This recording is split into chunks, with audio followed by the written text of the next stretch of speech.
Hemos dicho una y otra vez que la personalidad de éxito es la personalidad optimista, positiva, feliz, alegre por así decirlo, y extrovertida. Y también dijimos desde el principio que mucho de lo que es hoy fue aprendido. Que muchos de sus hábitos, sus valores, sus actitudes, sus expectativas, sus comportamientos, su personalidad, cualidades y atributos han sido aprendidos por un proceso de insumos, repetición, percepción selectiva, una y otra vez hasta que se convierte en la persona que es. Y también dijimos que todo lo que tiene usted hoy en su vida, tangible e intangible, lo ha atraído hacia sí mismo por ser la persona que es. Y puede atraer más porque puede cambiar a la persona que es. En la última sesión hablamos de las emociones negativas como el mayor obstáculo que está entre usted y su felicidad, salud, gozo y logros en la vida. Y en esta sesión quiero hablarles sobre las condiciones que lo predisponen a usted y a mí a ser negativos.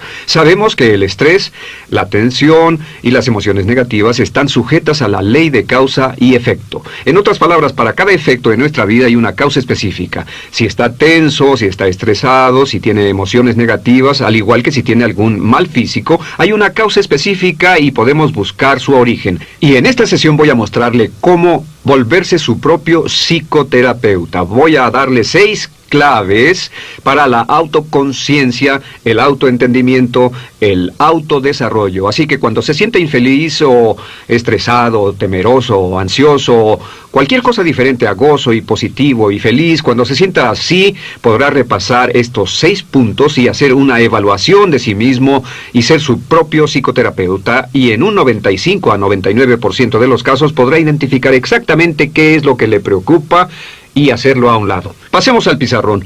Como les dije, según mis cálculos, después de años y años y miles de horas, creo que hay 6 condiciones primarias que hacen que nos sintamos estresados y tensos. Y nos predisponemos a las emociones negativas. No olviden que las emociones negativas son meramente la expresión externa de una condición interna. Si podemos corregir la condición interna, podemos corregir la expresión externa. Así que número 1... el punto inicial de la negatividad, en mi estimación, el primero de la lista, la cabeza de los más importantes, es la falta de significado y propósito en la vida. Una falta de significado y propósito. De hecho, en todos los estudios que he hecho, he descubierto que los seres humanos, para ser felices, necesitan tener significado. Necesitan sentir que su vida tiene significado, necesitan sentir que hay una razón para estar vivos, necesitan sentir que van en una dirección en particular. Así que una falta de significado nos lleva a una falta de dirección. Y como dije antes, una de las más profundas observaciones de la condición humana es que somos organismos que buscan metas, que solo estamos felices cuando nos movemos progresivamente hacia algo que es importante. Earl Nightingale dijo que la felicidad es la realización progresiva de un ideal o de una meta. Cuando no tenemos un ideal o una meta que valga la pena, comenzamos a divagar, comenzamos a andar en círculos y comenzamos a ser infelices. Así que la falta de significado y propósito significa falta de metas. Ya hemos hablado de lo importante que es tener metas, lo importante que es escribirlas, lo importante que es que piense en ellas, lo importante que es que trabaje en ellas día con día, porque son las metas las que dan significado, propósito, dirección, poder, entusiasmo y dirección a su vida. Ahora, si quiere una prueba muy simple, haga esto. Mire la época de su vida cuando se sentía mejor. Ahora o hace años, y encontrará invariablemente que trabajaba hacia algo que era importante para usted. También puede probar esto, viendo a las personas a su alrededor que son o no son felices. Un buen amigo mío tiene una prueba muy simple. Cuando alguien va con él y están felices por alguna razón, le dice, ¿Cuáles son tus metas en la vida? ¿Dónde quieres estar en 1, 2, 3, 5 años? Y ¿sabe qué encuentra? Encuentra que un 80 o 90% de los casos, las personas que son infelices no tienen metas. Y el reverso también es cierto. Las personas que están felices en un 80 o 90% de los casos son personas con metas claras. Hemos hablado mucho de esto. Establecer metas, escribirlas, hacer planes para lograrlas y trabajar progresivamente hacia su logro. Hasta una meta pequeña lo enderezará, lo levantará, lo hará positivo y entusiasta más rápidamente que cualquier otra cosa. Realmente Viktor Frankl descubrió en su trabajo en terapia logo que si tiene un significado, si tiene una razón, a veces vivirá 10, 20, 30 años más que las personas que no la tienen. Por cierto, el promedio de vida de las personas que se retiran sin metas en América es de 14 meses. Interesante, 14 meses. Y las personas que se retiran con metas pueden vivir 25 o 30 años más. Número 2. La segunda razón o condición que nos predispone a la tensión y al estrés es lo que llamamos acción incompleta. La acción incompleta es cuando nos comprometemos en una acción o en un comportamiento que no está terminado, que solo está parcialmente terminado, cuando comenzamos un trabajo y no lo terminamos, cuando comenzamos una tarea o comenzamos a escribir nuestras metas y las dejamos. Hay dentro de la psique humana lo que se llama una urgencia por completar. Esta urgencia por completar nos pone muy incómodos cuando tenemos trabajo incompleto. De hecho, esta acción incompleta trabaja en nuestro beneficio, en especial si hemos establecido prioridades y lo que hemos hecho es importante y contribuye a algo. Surge un gran problema si no establecemos prioridades, si no tenemos nuestras metas organizadas y no establecemos prioridades. Podemos estar haciendo cosas que no son importantes para nosotros, pero aún podemos sentirnos estresados porque las dejamos pendientes. Aún podemos sentirnos estresados porque estamos posponiendo. Y ya saben que posponer no solo es el ladrón del tiempo y la vida, sino que posponer es una fuente importante de estrés. Posponemos una tarea y nos ponemos más estresados porque la urgencia por completarla nos impulsa y la urgencia por posponerla nos detiene. Cada vez que se completa una tarea, es una fuente de autoestima y motivación. Cada vez que complete una acción de cualquier clase, ya sea lavar platos o limpiar el fregadero, podar el césped, efectuar una propuesta importante, conseguir un diploma, casarse o comenzar a edificar un negocio de éxito, cada vez que completa una acción, su autoestima sube porque se siente como un ganador. Se siente como un ganador cada vez que hace algo que tiene un principio y un fin. Se llama el sentimiento de éxito ganado, el sentimiento de logro. Nos hace sentir magníficamente. Ahora, cada vez que se compromete en un acto que no termina, es como correr una carrera en la que no termina y se siente como un perdedor. Así que la regla es: hazlo ahora, hazlo ahora, hazlo ahora. Acaba con ello, a trabajar, a ocuparse, complete estas acciones. Esto nos lleva a un caso especial de la acción incompleta que los psicólogos llaman asuntos incompletos. Los asuntos incompletos son una fuente importante de estrés para usted y para mí.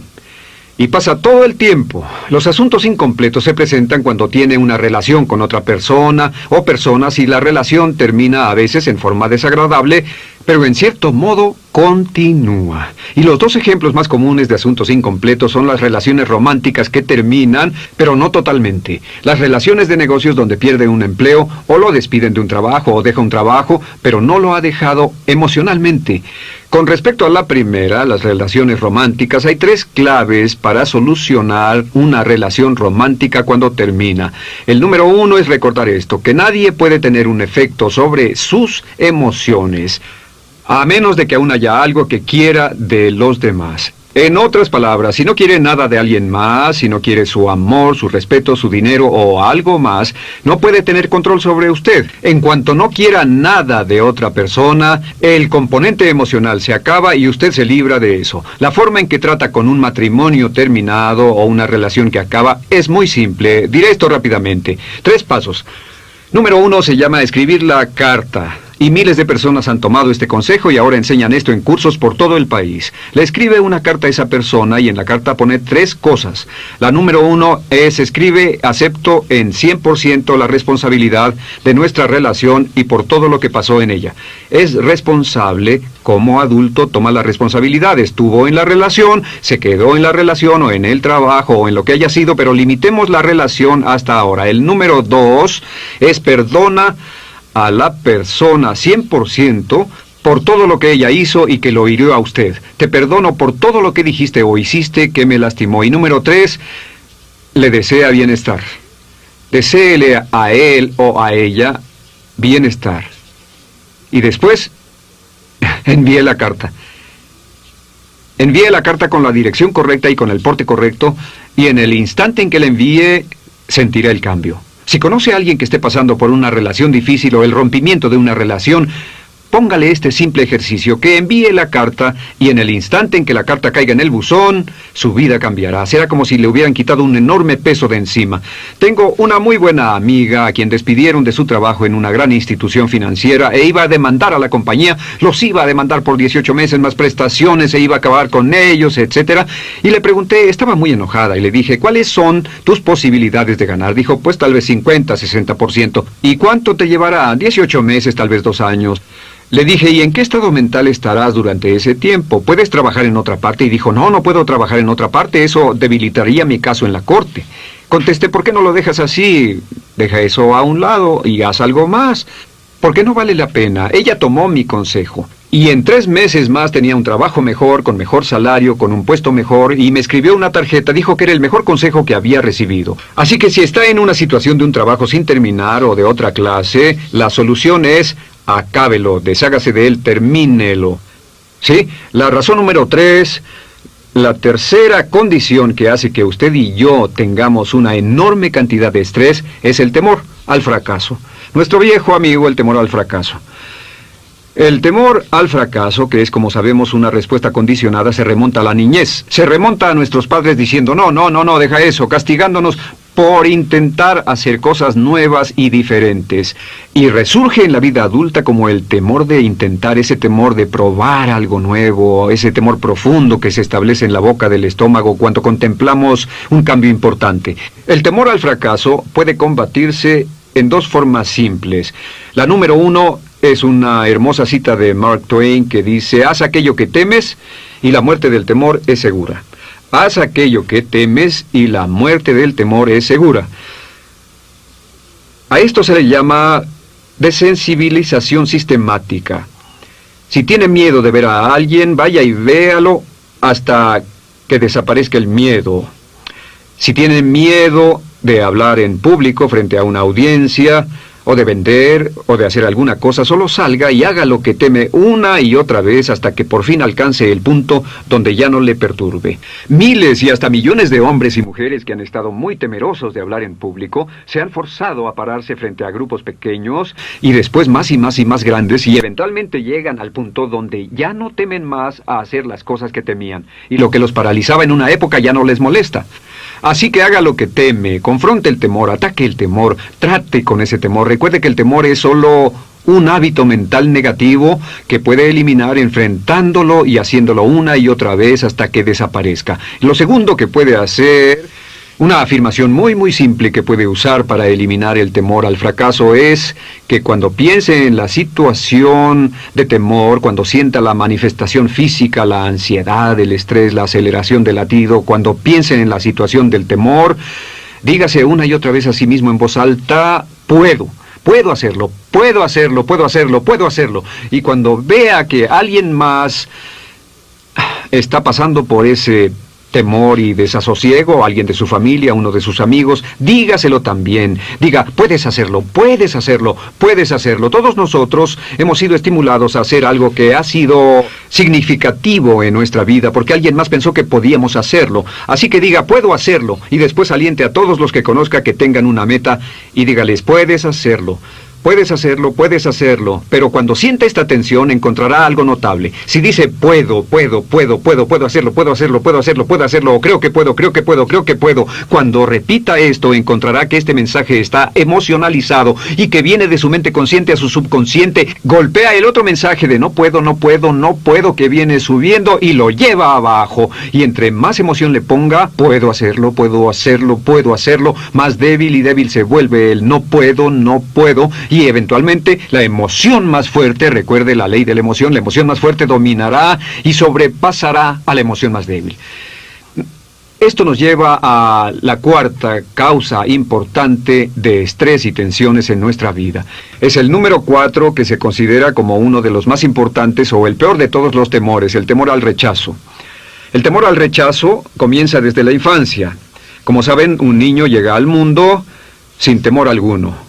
Y el niño llega necesitando una enorme cantidad de amor, de ternura, de aprobación y aceptación absolutamente incondicional de sus padres. Sin embargo, los padres, para dirigir y controlar a sus hijos, usan la crítica destructiva y el amor condicional para conseguir que hagan lo que quieren que hagan.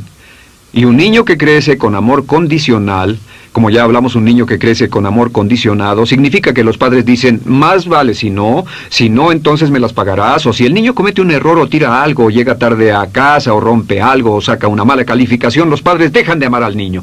Claro, dentro de sí siguen queriendo al niño, pero el niño percibe esto como si los padres lo dejaran de amar porque se vuelven fríos, lo castigan más, lo envían a su habitación. Cuando yo tengo que llamarle la atención a uno de mis hijos, la forma en que lo castigo ahora es, lo pongo en una esquina. Los niños detestan pararse en las esquinas. Nuestros hijos tienen 7 y 5 años y David tiene 1, es muy pequeño para pararse en un rincón. Pero lo que hago es decirles esto, te amo mucho, pero debes pararte en el rincón 10 minutos. O te amo mucho, pero vas a tener que irte a tu habitación sin tomar postre. Pero siempre les digo que los amo. Mi amor es incondicional, pero lo que hicieron o su comportamiento no fue aceptable y por eso los pongo en el rincón. Aun cuando están en el rincón saben que los amo. Y hasta ellos me dicen esto, sé que aún me amas. Estando en el rincón me dicen eso, pero de todos modos debo pararme en el rincón. Así que el amor condicional lleva al temor al rechazo. El temor al rechazo lleva, como adultos, lleva el comportamiento tipo A. Es interesante ver que hombres y mujeres manifiestan su temor al rechazo en formas diferentes. Los hombres generalmente lo manifestamos con un comportamiento A. Las mujeres tienen la tendencia de manifestar este temor al rechazo, este crecer con amor condicionado en 4 formas. Una es la depresión, la otra es el retiro, una tercera son síntomas psicosomáticos, dolor de cabeza, tensión, y la cuarta es hipersensibilidad. La hipersensibilidad porque están muy preocupadas por la opinión de los demás. Piensan y ajustan su comportamiento y sus acciones siempre en consideración a lo que otros pueden pensar y a lo que otros pueden decir. Y los hombres somos similares en eso, pero los hombres tenemos una tendencia a deshacernos de ese amor condicionado, ese temor al rechazo, esa falta de ser amados de niños en el comportamiento tipo A, que es una respuesta agresiva a la vida y en extremo enfermiza. Y como un 60% de los hombres son tipo A, y como un 10% de las mujeres. Y mientras más y más mujeres entran en ocupaciones altamente competitivas, más y más mujeres también están volviéndose tipo A. Es un asesino importante. De hecho, el doctor Kenneth Cooper dice que no hay muerte por enfermedad del corazón antes de los 70 años en ausencia de un comportamiento tipo A. En las investigaciones hechas sobre enfermedad del corazón hoy, desafortunadamente, cuando ven el colesterol y ven los estilos de vida, etc., la realidad es que sin estrés, la tensión y el giro hacia el comportamiento tipo A. Comportamiento tipo A fue una expresión que se desarrolló por 2 cardiólogos que encontraron que la mayoría de sus pacientes tenía un perfil psicológico en particular. Tenían una forma de actuar, caminar y hablar que era consistente con cada paciente que estaba enfermo del corazón. Y hablaremos de su tipo opuesto, el tipo B, en un segundo. El comportamiento tipo A es un asesino. La mayoría de las personas que son verdaderos tipos A, un 10% o 20% de la población masculina, los verdaderos tipo A mueren alrededor de los 55 años. En América y Canadá hoy alrededor de un 80% del dinero en nuestro país está controlado por mujeres cuyos maridos se mataron por ganarlo y murieron prematuramente. En un estudio reciente de la revista Forbes, el notable doctor Forbes dice que la mayoría de estas mujeres gastan todo el dinero que sus maridos ganaron antes de que ellas mueran y puedan heredárselo a su familia. Y es muy interesante, los hombres trabajan toda su vida, se queman, se matan por ataques cardíacos, las mujeres se gastan el dinero que él ganó y cuando muere la mujer no queda nada. Es algo en lo que hay que pensar cuando esté tratando de amasar una fortuna. ¿Y cuáles son algunas de las características del comportamiento tipo A? La primera característica del comportamiento tipo A es la llamada enfermedad de la prisa. Las personas que tienen un comportamiento tipo A siempre tienen prisa, siempre van rápido, no pueden parar, son muy impacientes, deben lograr hacer las cosas, no pueden bajar la velocidad, no pueden relajarse, tienen esta enfermedad de la prisa y continuamente están en movimiento, acelerados. El número 2 es que tienen lo que se llama inseguridad de estatus. Y la inseguridad de estatus se debe, otra vez nos remontamos a la niñez, Significa que no importa cuánto puedan lograr, nunca se relajan. No importa cuántas promociones logren o cuánto dinero ganen, nunca piensan que es bastante. Nunca tienen ese sentimiento de amor incondicional, así que continuamente luchan por él. ¿De dónde viene el amor incondicional? Casi invariablemente del padre. El padre es la figura predominante y la mayoría de nosotros, por una razón o por otra, tuvimos padres que no nos dieron la cantidad y calidad de amor incondicional que deseábamos y a menudo nos encontramos luchando en la vida aún después de que nuestros padres han muerto. Luchamos de algún modo por ganar su aprobación, por tener éxito y más éxito y más éxito. Otro ejemplo del comportamiento tipo A es que continuamente luchamos por un buen desempeño. Estamos muy orientados hacia el desempeño, pero un desempeño hacia un alto estándar indeterminado. Y esta es la clave, hacia algún estándar indeterminado y alto. ¿Qué significa? Significa que no importa cuán bien estemos, nunca estamos satisfechos porque el estándar es indeterminado. No hemos dicho que si logramos cierto estándar estaremos satisfechos. Lo que hacemos es que continuamos tratando de actuar y cada vez que logramos una especie de meta, levantamos la barra y después levantamos la barra un poco más y seguimos levantándola y seguimos corriendo. Es como aumentar la cuota o incrementarla cada vez que se consigue una meta, así que la cuota sigue creciendo y creciendo y creciendo. Una cuarta característica del comportamiento tipo A es la competitividad. La competitividad que se generaliza hacia casi todo el mundo. Lo interesante, déjenme ir para acá mientras limpian el pizarrón, con respecto a la competitividad, encontrarán que existe lo que se conoce como falta de discriminación en la competitividad. Una persona de comportamiento tipo A, ¿qué es tipo A? Compite contra todo el mundo por todo. No tienen habilidad para establecer prioridades. Dicen, esta es un área clave para que yo destaque, pero esto no es particularmente importante. Compiten por lugares para estacionarse, compiten en los periféricos, compiten por un lugar en el elevador, un lugar en el restaurante, compiten por trabajar con un gran cliente, por trabajar en un trabajo pequeño. Tienen la inhabilidad para discriminar entre lo importante que es desempeñarse bien en relación con los demás y lo que no es importante en relación también con los demás. Así que esté alerta a esta competitividad donde siempre nos estamos comparando en forma favorable o desfavorable con otras personas. En Desiderata dice, no te compares con los demás porque siempre encontrarás otros que son mejores que tú y te sentirás inferior y otros que son peores que tú y te sentirás superior. El tipo A siempre está comparándose con otras personas y en especial se comparan con personas que están en su mismo nivel. Desafortunadamente tienen la tendencia a pararse encima de la gente debajo de ellos. Tienen la tendencia a estar preocupados por sus jefes y por la opinión de sus jefes, porque el jefe tipo A toma el papel de su padre. Al pasar de la niñez a la madurez, salir de su familia, a su lugar de trabajo, van de tratar de ganar la aprobación de su padre a tratar de ganar la aprobación de su jefe, y se preocupan mucho por la opinión del jefe. Y el número 5 es agresión. El tipo A es agresivo. En conjunción con esa hostilidad, el tipo A es enojón. El tipo A es enojón porque se remonta a la infancia, a la niñez, donde el tipo A nunca obtuvo el amor que necesitaba y estaba enojado de niño y ahora está enojado de adulto. Una sexta característica del tipo A es que el tipo A está orientado hacia las cosas en lugar de hacia las personas. Está orientado hacia las cosas, en especial en términos de números. El tipo A está preocupado por el dinero, los autos, las casas, el estatus, las publicaciones, las ventas, las cifras de producción, ganancias, etc. Y no está particularmente orientado hacia las personas. Realmente, en lo que respecta al tipo A, hay 3 tipos de personas. Hay personas que pueden ayudarlo o ayudarla, y esas personas son las personas con las que tiene mucho cuidado. Hay personas que no pueden ayudarlo, y con esas personas se ensañará. Será rudo con ellas, será prepotente, y están las personas neutrales, y a esas personas solo las ignora. Lo interesante, y hay otra categoría más. Hay personas que pueden ser amenazas o que pueden ser competencia para él, y esas personas, él o ella, las usará en forma maquiavélica, diabólica, para tratar de socavarlas y de herirlas. Esto se remonta a todo el trabajo en la administración en que vemos lo maquiavélico. Y el número 7, el tipo A, no toma tiempo libre. El tipo A siente que está en un molino y que si él o ella desacelera, en especial él, alguien va a atraparlo. Así que aún en fines de semana trabaja, aún los días feriados trabaja, aún cuando viaje en el avión, siempre está trabajando, nunca deja de trabajar porque tiene miedo de que alguien les gane. ¿Pero qué les pasa a los tipo A? Según nuestras investigaciones encontramos dos cosas.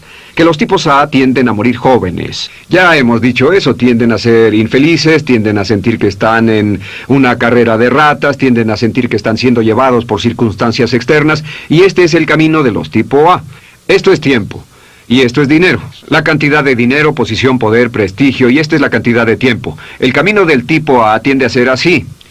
Se levantan muy rápidamente al comienzo de sus carreras y son usados. Hay algunas compañías que prueban y contratan solo tipos A. Pero hasta cierto punto, pues después comienzan a quemarse, comienzan a desinflarse y se desinflan por una razón. Es porque las personas encima de ellos que saben lo que les pasa no quieren que lleguen más alto en la compañía. Y las personas debajo, de las que están parados, no los ayudan ni los apoyan. Ahora, el tipo B es diferente. El tipo B tiene un camino más como esto. Este es el tipo B, este es el tipo A. El tipo B tiene un camino que sube más lento, pero es continuo y seguro. Y aquí está la clave. El tipo B se enfoca en desempeño.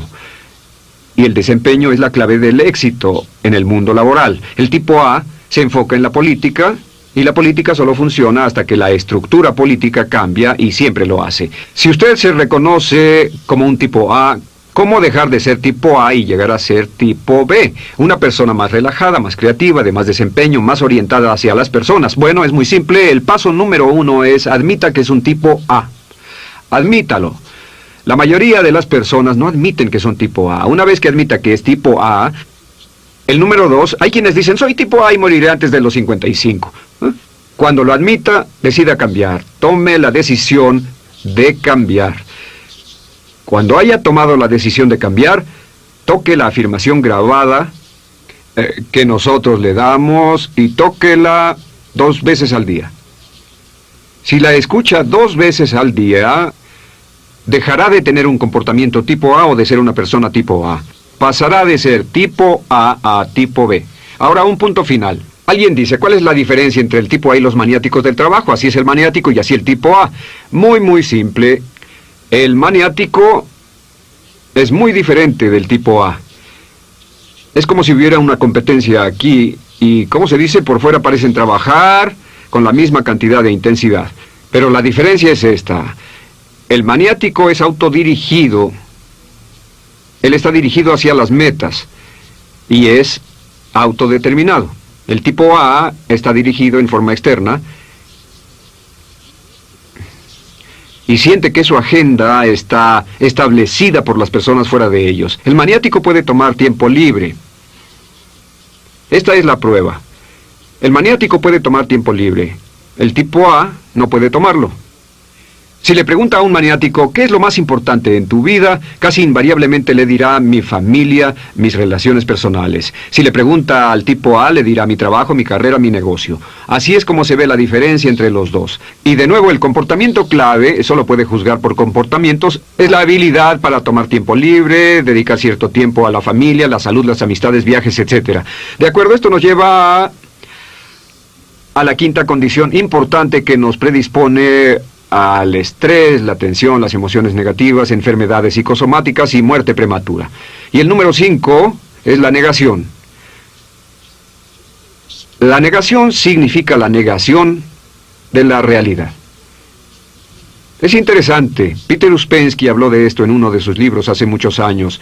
Dijo que el organismo humano es un organismo que miente, que casi todos tenemos la tendencia de engañarnos o de mentirnos, y una de las formas de hacerlo es a través de la negación de la realidad. Nos rehusamos a enfrentar la realidad, fingimos que la vida no es como es. En especial nos rehusamos a enfrentar verdades poco placenteras. Vale la pena escribirlo. El rechazo a enfrentar verdades desagradables.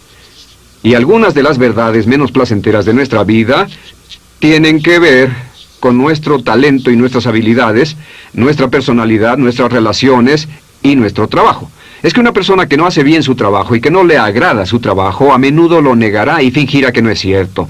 Y la clave para acabar con la negación, y por cierto, la mayoría de los psicólogos creen que la negación de la realidad causa enfermedades mentales. Por supuesto, está relacionada con todas las demás de las que hemos hablado. La clave para tratar con la negación simplemente es esta. Es entender de dónde viene. Nos enganchamos con la negación porque tememos a la vergüenza. Todos los casos, vergüenza, Todos los casos de negación involucran vergüenza, vergüenza anticipada de cierto tipo, involucran lo que los asiáticos llaman pérdida del rostro. Todas las ocasiones de la negación requieren que enfrentemos la verdad de nuestra vida, así que estas son las claves para usar y entender la negación. El número 1, recuerde esta clave para la filosofía del objetivismo. La realidad es. La realidad es. Lo que significa es que sea cual sea la situación en su vida, es un hecho, es una verdad. Y el enfrentarla, y entre más pronto la enfrente, mejor estará y más feliz. El número 2 es que siempre hay un precio que puede pagar para ser libre de cualquier estrés o tensión. Siempre hay un precio que puede pagar. Siempre hay un precio. Si es infeliz por alguna razón, siempre hay un precio que puede pagar. Y entonces debe preguntarse, ¿cuál es el precio? El número 3 es dispóngase a pagar el precio. Dispóngase a pagar el precio. Y más vale pronto que después. Porque no importa lo que pase, va a tener que pagarlo eventualmente y más vale ahora que después. Y aquí van dos preguntas que puede utilizar para desencadenar la puerta que lo tiene atado a la negación. Cuando se sienta tenso o infeliz o estresado o empiece a tener gripes o resfriados, estornudos o empiece a sentirse infeliz o no duerma bien por la noche o comience a encontrarse irritable o distraído o infeliz por cualquier razón, asuma que hay algo en su vida que no está queriendo reconocer. Asuma que está efectuando una negación, que hay algo que lo tiene incómodo y que está postergando el enfrentarlo. Es la resistencia, es el no tratar con eso lo que causa el estrés. Y esto es lo que debe hacer. Simplemente diga, ¿qué hay en mi vida que no estoy enfrentando? ¿Qué hay en su vida que no está enfrentando ahora? ¿Qué le está causando problemas o falta de armonía? ¿Qué hay en mi vida que no estoy enfrentando? Y después no se engañe diciendo, tal vez es porque mi auto está estacionado en el parquímetro y no le puse dinero, o tal vez es porque no almorcé. No se engañe, inmediatamente pregúntese, ¿qué es lo peor que podría pasar? ¿Qué es lo peor que podría pasar? Si está casado, a menudo lo peor que podría pasar sería que algo fuera mal en el matrimonio, y si tiene hijos, a veces lo peor que podría pasar es que esté preocupado de que sus hijos no estén como desearía. Si trabaja, lo peor que podría pasar tal vez sea que es el trabajo equivocado para usted, pero tiene miedo de dejarlo. Tal vez para los hombres esto es algo terrible, pero lo peor que puede pasar es que no sea muy bueno en la carrera que eligió. Un hombre que siente que no es muy bueno en su trabajo tiene una terrible cantidad de estrés en su interior. Tal vez usted tiene un título o un amigo suyo tiene un título en medicina y 8 años ha sido médico calificado y descubrió que detesta la medicina y no quería estudiar medicina. Su padre le pagó la carrera, él era médico, ahora tiene 26 años y no le gusta practicar la medicina. Pasó por un estrés tremendo antes de aceptar eso. Así que la clave es decir, ¿qué hay en mi vida que no estoy enfrentando? Y resuélvase a enfrentarlo. En psicología hay dos personalidades básicas. Existe la llamada personalidad del evasor. La personalidad del evasor es la persona que no desea enfrentar la realidad. Siempre está esperando que la realidad se aleje, o algo pase, o algo cambie. Y está el que confronta. Desde niños nos enseñan a no confrontar las cosas, pero la realidad es que la personalidad del que confronta es mucho más sana que la del evasor. En una prueba que hicieron en una universidad importante, tomaron dos grupos de estudiantes, unos como evasores, otros confrontadores, y los pusieron en un experimento, donde estaban unidos a un electrodo por medio de sus dedos, y cada 60 segundos recibían un choque ligero en los dedos, y los observaban a través de un espejo, y descubrieron que los evasores se quedaban sentados mientras el reloj hacía tic, tic, tic, tic, tic, pero nunca veían el reloj. Hablaban, hacían bromas, se distraían, pero nunca miraban el reloj. Y al final del experimento, su presión sanguínea medida de principio a fin había subido un 30%. Un estrés muy alto. Los confrontadores eran muy diferentes. También hablaban entre sí, tenían los dedos en los electrodos, pero cuando el reloj llegaba al número 12 y recibían el choque, estaban mirando el reloj y lo miraban y recibían el choque y después seguían conversando. Pero mantenían los ojos en el reloj todo el tiempo. Al final de este experimento, su presión sanguínea era la misma. La clave para la salud mental es ser confrontadores, no evasores. Pregúntese qué es lo peor que podría pasar, qué hay en mi vida que no estoy enfrentando. Sea lo que sea, resuélvase a enfrentarlo, resuélvase a pagar el precio. Nunca cambie su paz mental por nada. La regla más importante que puede aprender en la vida es colocar la paz mental como una de sus mayores metas. Y si algo lo está alejando de su paz mental, entonces la responsabilidad más alta que tiene para consigo mismo es confrontar y tratar con la situación y ponerle fin. La sexta causa o condición que nos causa estrés, tensión y emociones negativas es la rabia. Hemos hablado de la rabia y sabemos que la rabia, el enojo, depende por su verdadero origen del fenómeno de la culpa. Ahora, ¿por qué nos enfadamos? Pues nos enfadamos cuando percibimos, y esta es la clave, cuando percibimos que se nos agrede, cuando percibimos que nuestras expectativas se están frustrando, cuando tenemos una percepción de temor o dolor, cuando tenemos una percepción o cuando interpretamos nuestro mundo, cuando vemos nuestro mundo y decimos que hay algo que nos está haciendo víctimas. Para que nos enfademos, tenemos que percibirnos como víctimas. Cuando nos percibimos como víctimas, surge una necesidad poderosa dentro de nosotros de atacar o contraatacar. En la salud a esto le llamamos la lucha o la respuesta de lucha. Cuando nos amenazan, al igual que un animal, esta respuesta primordial de pelea o lucha se desencadena y queremos hacer algo. Sin embargo, en nuestra sociedad generalmente no es posible. La venganza generalmente no es posible. Y la venganza no es posible porque no es aceptable. La persona de quien queremos vengarnos es más grande que nosotros o no es aconsejable porque la persona que nos ocasiona el problema es el jefe, nuestra suegra o alguien más. Así que si no sacamos esta rabia de nuestro sistema, si no la sacamos, se mezcla con el sistema y envenena el sistema. El doctor Hans Selye habla de lo que él llama actividad de impacto físico grueso. Descubrió que cualquier tipo de contacto provoca enojo y que si se involucra en cualquier tipo de actividad que implique contacto, puede sacar la rabia del sistema. Descubrió que con las manos puede golpear, que con los pies puede patear las cosas. Descubrió que el tercer método de contacto es la voz. Puede gritar. Y gritar es la forma de sacar la rabia de nuestro sistema. Y finalmente descubrió que con los dientes puede morder. Cuando pensamos en una lucha particularmente violenta, es una lucha donde las personas golpean, patean, gritan y muerden. La rabia se expresa golpeando, pateando, gritando y mordiendo. Por supuesto, la clave para tratar con todo lo que hemos hablado, con los 6, en especial la rabia, es lo que llamamos el método de control cognitivo.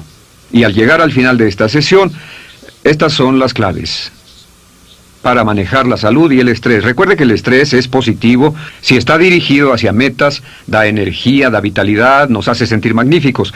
Pero el estrés que está orientado en forma externa como resultado de estar presionado y dirigido a hacer algo negativo, nos roba energía y nos enferma. Es la diferencia entre un locus interno de control orientado hacia metas y un locus externo de control, presión externa. Control cognitivo significa soy responsable.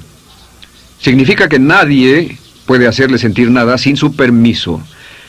Que mientras acepte la responsabilidad completa y use su mente para quedarse en la cima de la vida, puede controlar la forma en que piensa y siente. También la ley de sustitución. La ley de sustitución dice que no puede pensar y sentir estrés si mantiene su mente en algo positivo. ¿Y en qué debe mantener su mente para ser positivo? Esta es la clave. Piense en sus metas todo el tiempo.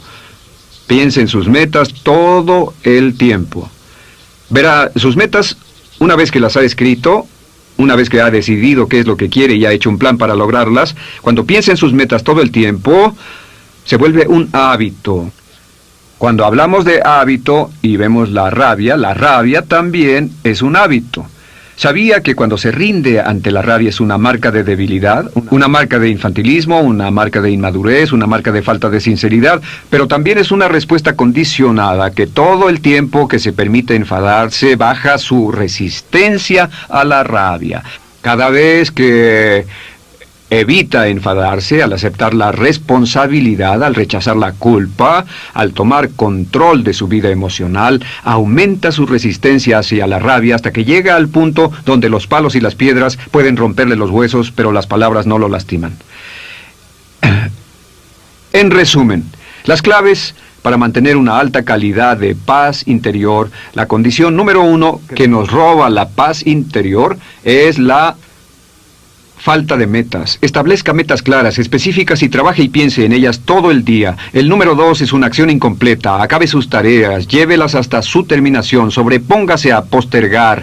El número 3 es el temor al fracaso. Confronte sus temores. Haga lo que teme y la muerte del temor es segura. El número 4 es el temor al rechazo. La forma de sobreponerse al temor al rechazo es buscando llegar a ser una personalidad tipo B. Toque la cinta, ponga un mayor énfasis en sus relaciones, relájese más, viva una vida más balanceada y dése cuenta de que ese comportamiento tipo A, ese comportamiento obsesivo-compulsivo, viene de experiencias de la niñez que ya pasaron. El número 4 es acabar con las negativas, estando dispuesto a enfrentar la realidad y aceptar que lo que va a hacer será. Recuerde, siempre hay un precio que debe pagar para librarse de algo que lo perturba y siempre sabe cuál es el precio. Pregúntese a sí mismo, ¿qué es lo que no estoy enfrentando? Y resuélvase a enfrentarlo. Y finalmente, el enojo. El enojo viene de tratar de culpar a alguien más, tratar de encontrar a alguien o algo externo a nosotros mismos que sea responsable por nuestra infelicidad. La clave para tratar con la rabia es aceptar una responsabilidad total, busque formas para no expresar las emociones negativas, piense continuamente en sus metas y ocúpese tanto trabajando en algo importante para usted que no pueda tener tiempo para lo negativo. Hágalo. Y finalmente recuerde esto, que el estrés es positivo mientras esté orientado hacia las metas. Y si desarrolla cada vez más y más estrés orientado hacia metas, logrará grandes cosas, tendrá mucha salud y energía, tendrá niveles bajos de males físicos y tal vez vivirá hasta los 100 años. Los obstáculos son esas cosas espantosas que ve cuando quita los ojos de sus metas. Anónimo. Recuerda suscribirte, darle me gusta, activar la campanita de notificaciones y compartir para seguir recibiendo contenido de alto valor como este.